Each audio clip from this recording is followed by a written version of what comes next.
Guys, how's it going? So, it's about dang time I did a video about this. This is a passion I've had since I was a little kid, and most of my friends know that I play basketball. So I just want to kind of brush up on how it was when I started playing, how long I've been playing, who my influences were, where I'm playing now. So I'll start from the beginning. I started when I was about 7 years old. It was just, it wasn't really something I was looking at the time. It was like just a normal day at school. And it was like a PE class or something. Like it was just one of those random things that hops up in school.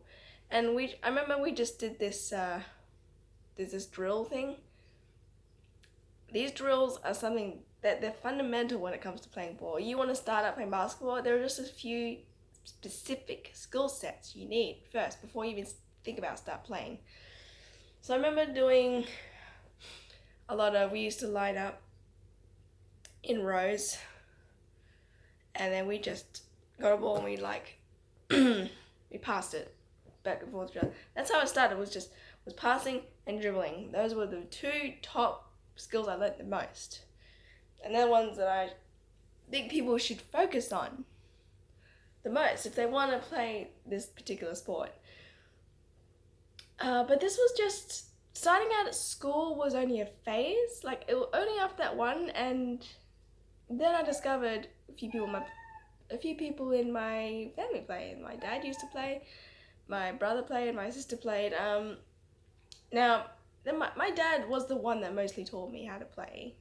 I gotta thank him for that because it is now a big passion in my life. I play it every week.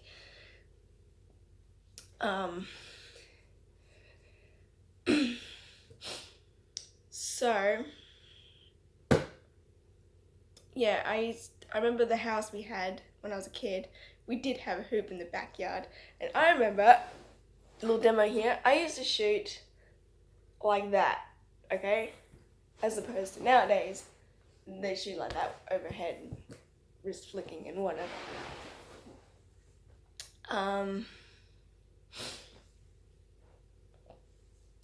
And I didn't join any teams. Like I kind of just did on and off practicing. I remember the most thing I did practice was my shooting.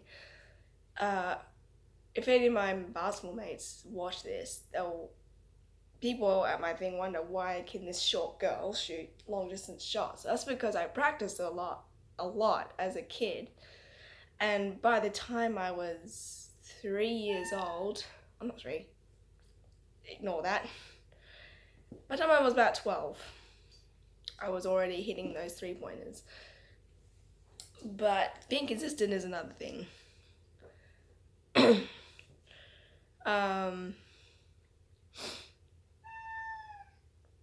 So passing, dribbling, and shooting, those 3 basics that I focused on. I didn't focus on all the jumping under the leg, around the backs, fancy stuff. That's not really what's important. The reason the NBA can do it is because they're all really tall and they're professional athletes, and and their agilities and their speed, they're all a whole new level. If you can hear the whining Smokey, he wants to go out. I think I joined my first team when I was about 13, 14. My dad coached a team that I was on at the Vic Park Centre. I played there for a few years with a mixed team, but guys and girls. And I remember that's probably what started the whole, getting into the games, And I joined with them for a few years. And I remember by the end of it all, when we were all kind of splitting off, going our separate ways, Dad handed out specific awards to each player, like some specific skill that they were best at doing. like I remember there was like two brothers on the team, and one of them got, I think he got best rebounding or something, and the other guy who was quick and smaller and fast, he was the best stealer, stuff like that. And me personally, I got the best shooter, and those practicing those 3-pointers, they helped as I was in my teenage years. Now, I didn't after I finished with them, I didn't join an official team for a long time. But what kept me going? Um, See, I was in Thornley Ward for a long time, from 14 to 25, 26. I was in that ward for a long time, and I was 25 when I moved out. Sorry, just getting over a cough here. And when I entered YSA, Young Single Adults, when I was 18, I started Institute, and one thing that helped me keep going was the main stake centre where Institute was held. They have a big basketball hall. The main hall is a basketball court. And every week before Institute, I used to go a good hour early and shoot around and muck around. And then even after classes, I would shoot around again. I had this routine. So every Tuesday I would do that, and every Thursday I found out they were doing some kind of muck around thing. Like, they were inviting people that weren't members of the church, and it was just a bunch of guys just going to the court and playing games and shooting around and whatever. And for a long while, I was the only girl there. That's why I play girls' games now, and I'm just like not really phased by much, because I spent years playing against just men. Occasionally some girls would rock up, every now and then, but continuously it was mostly me. Now, when I was about, it's been 3 years now, just over 3 years ago, a friend of mine, Alicia, who does still go up there and plays and also is a ref, I'll tag you, Alicia, so you can watch this. She came up to me, because she used to go to the Thursday nights as well. She came up to me one day and she said, "Hey, I know a girls' team at this venue that really need another player. Do you want to come up and help them out?" And I was like, a girls' team? Oh my gosh, can't remember the last time I played with just women. So I was like really eager. I was like, yeah, I'm totally down for it. And that was 3 years ago, and I'm still going to the same place, and managed to build up a real reputation for myself, and I've got a lot of good mates down there. It's good. If you don't know where it is, it's Mirrabooka, up north, just past the city, on Nallamora Road. That's where I've been playing for the last 3 years. There was a point where I was playing about 3-4 times a week. Before I moved down here to Mandurah, when I was living a little bit closer to the city, I did Saturdays at Mirrabooka, but then I also did Mondays at Loftus. And I was still going to the Thursday night things. And then there was one week where I remember this girls' team from Mirrabooka, they also played up in Warwick, which is even further up north. And they asked me to come up and help them one week. And I was like, sure. 4 games a week, wow. I wish I could get back into that. That was really good. It kept me going. My fitness skyrocketed. I'm not wearing any particular special jersey here. Actually, this is a nostalgic jersey for me, because when I first went up to Mirrabooka, I joined this team called the Breakers.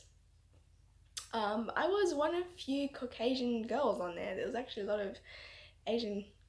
No judgment, nothing. I had nothing but respect for the Asian people, but there was a lot of Asian girls on the team, and this was the jersey that they gave me, and I haven't let go of it. I thought I'd wear something to kind of keep the whole basketball thing going. And I thought I'd before I get into the other little bit, then guys got just brief run through of how I got into the game. Cat. Then I'll show off a few of my winnings. These are just a few of them. If you can see behind me, some trophies I've won. So you get so this is the drill. Almost every team manages to get to the grand final where this place is, because it's all, you lose the semi-final, you go down a grade, and you enter into the grand final in that segment. So it's pretty fair. No matter what happens, you're in the finals. Now, if you lose the grand final, you get this. Look, I'm not perfect at my game, but I can't win every single one. So a couple times there's been a fair few times I've lost. It's fine. It's actually okay for those of you who get really upset with losing and don't take it very well. Losing is actually healthy for you because it humbles you and turns you into a better, fair, sports-like player on the court. Okay, it's nice. It's good and humbling for you as a sportsman. So this is the runner-up trophy. It's got a cute little basketball on the top. If you win, each player gets one of these. Just a girl holding a basketball, and I don't have it engraved with my name because they're all just identical ones that get handed out. But yeah, you get those. And then there was one season where the team let me take home. Actually, there was a couple seasons. They let me take home the team trophy that everyone shares. This was actually this was a few years back. This is probably one of the first ones I got. This is a really early one. Yeah. So yeah, a few examples there. Now I'm going to get into some practical demonstration. Just a few basic tips for those who are thinking about starting or are struggling or whatever. So alright, got a few small demonstrations. Okay. Now, first and basic about the passing. I'm sorry about the tailless Rayla. I have impatient cats. Now, first of all about passing. Okay, when you're first starting out, always do chest passes like this. Okay? I will demonstrate, but I've got no one to pass to. I don't want to pass to a wall, so. So, my basic way of passing someone, passing to them, you step into it to give the ball more momentum. Miggy! And then when you're receiving it, step back so your body can brace no matter how hard the pass is. Now, with dribbling, people have depending on how tall you are, people dribble in different ways. Because shorter people are closer to the ground, they have a little bit more better ball control. That's why they're usually picked as the point guards. But one of the first things is not just about carrying the ball or delivering the ball to the hoop. Okay? You don't want to be impatient with that stuff. It's half of protecting the ball as well. So you want to keep the ball as close to your side as you possibly can and just you want to keep it close to your side. What that is in case someone tries to come up to this side and steal it off you. You quickly pass it over and keep it low. And when you get the hang of basic dribbling, you can try different things. This is just me showing off. Alright? So, you do it between legs. If you can't handle bouncing between your legs, then you can do it without the bouncing part. So I did this a lot when I was a kid too. I got trained at school, around the back, like this, just around and meet halfway around the back, Then just bring it back. Keep it as close to your body as you can to maintain control. And you cats need to stop walking in front of my camera. Go away. Go away. And also through the legs. Like that. Right. Give me 2 seconds. Go. Go. Also between the legs. Keep it as close to your thing as you can. And keep your hands like scooped like this. Like as if there's like the scoop thing of a tractor or something. Okay? And you just go faster and faster and faster. And once you got the hang of that, you can slowly start doing the dribbling part. So, bad.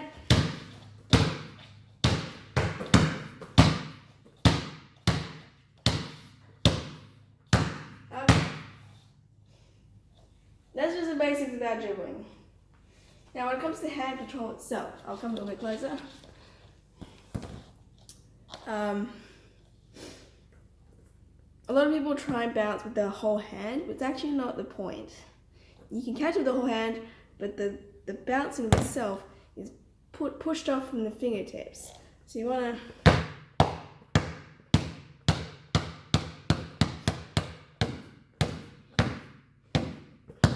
So the hand helps you just kind of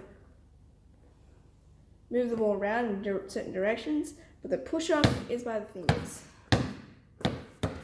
It took me a while to get it down. Another habit that's hard to break. It took me a couple of years to get off this, or a few years, I don't know how long it took me, but a lot of people dribble while looking at the ground, which is not a good habit to have. It is very hard because you want to look at the ball and you want to see what you're doing. But the reason why it's important to look up is so that you're aware of where your teammates are. That's why some people are really good at no-look passes, because they're looking around and they can see their teammates around here, so they can drive in, draw the D, and then throw it last second. That's the key. That's the key to no-look passes, is knowing where your opponents are. Now and a little bit more showing off my part, if I can do it. I apologize if I fail at this. If you can get your dribbling down, the lower you can dribble, the better, so you can dribble through crowds. So down here. And then, that's what I mean. The fingertips are the key. Okay. Those are just some basics. I'd show you shooting basics too, but I don't have a hoop and there's not much space. But I'm just going to muck around for a bit.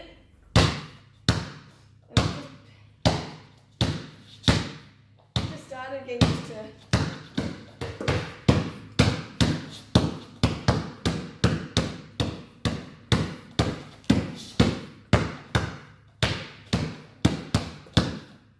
I am not Steph Curry, okay? I have my own certain level of basketball skill. In fact, most of my life was shooting. All right. So that.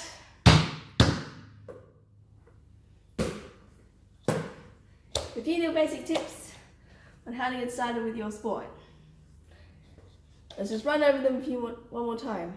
Remember, chest passing. Start from here. If you want to get the full force of it.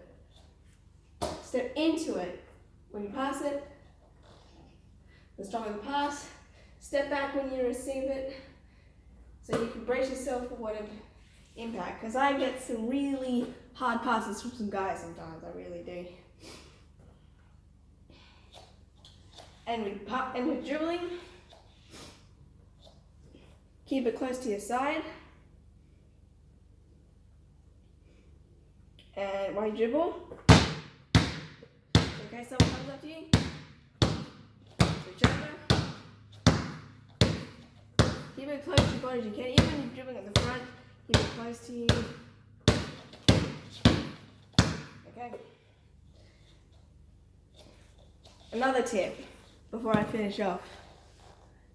If you if you've already dribbled it and you catch it, and you are surrounded by defenders, if there's like 2 or 3 of them on you, a lot of people do this to try and get rid of them. I recommend not doing that because you're gonna stick your elbows out and you're gonna accidentally bash somebody. And elbowing someone when you have a ball can turn into an offensive foul. No, my dad tipped me years ago. If you're stuck like that and you want to protect the ball, move up and down like this.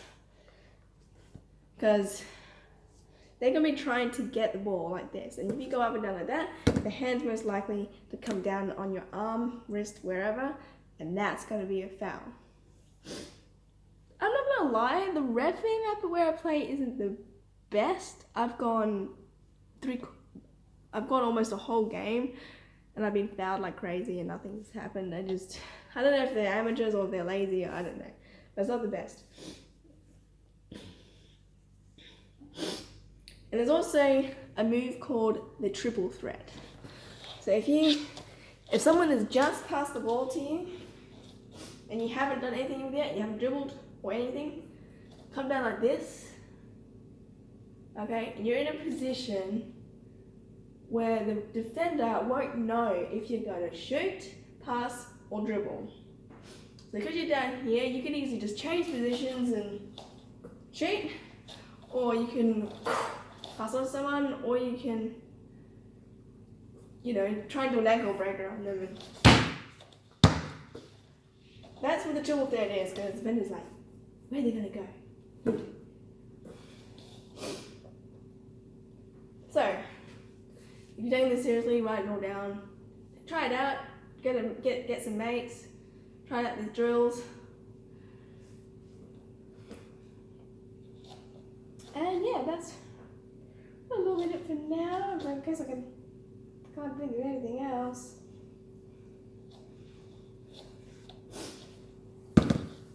Don't feel too intimidated. If you're short like me, I'm 5'3", okay, and I can still play reasonably well. I've shot 3-pointers over tall guys' heads many times, but it doesn't mean that you're not a better player than them. Okay, there's always a way. Moving cat. There's always a way to get past tall players. Okay, usually short people, because like I said, they're closer to the ground, so it's very easy. Because they're so low to the ground, you can bounce low like this, and because they're so high, tall people are high, they have a hard time reaching the ball. So yeah, use your height to your advantage and your speed sometimes, because there are some tall people that aren't the quickest, like center positions. So, basketball is a big passion of mine. And if you have any questions, I'm gonna be putting up a thing on Facebook. I've decided I may as well go along with it. My husband had the idea just for, I don't know, bonus income, he called it. I'm very eager to teach young kids, or even just older people that want to get started with basketball, who are beginners, and I don't mind giving them pointers like I did just now, that ones that got me started and helped me become the player that I am now.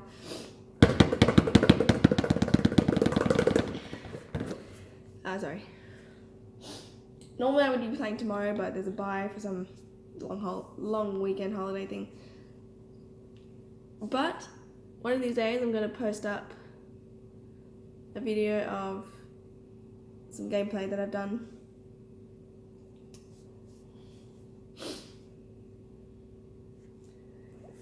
So thanks for watching my spiel on basketball.